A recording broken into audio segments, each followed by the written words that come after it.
Isang mapagpalang araw po. Tatay ni Dara ay niregaluhan ni Kuya Rab ng mamahalin na motor, yan po ang video na pag-uusapan natin ngayon.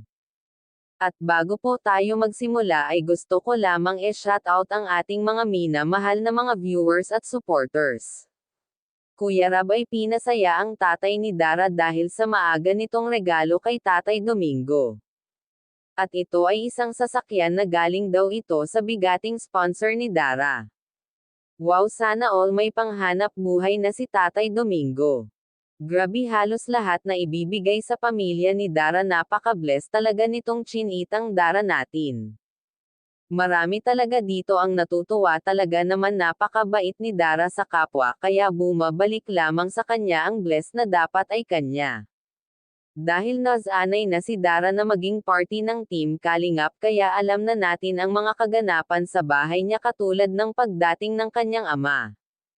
At sunod naman ang kanyang ate, kaya sobrang blessed ngayon ni Dara, lalo na ngayon na magbabagong taon. Natupad na lahat ng pinangarap niya at super pa.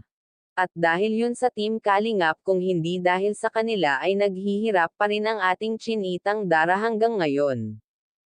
At kay Kuya Rab na tinuturing na ni Dara na kuya, at ang K-Boys ang nagsisilbing guardian ni Dara sa tuwing may kailangan ito.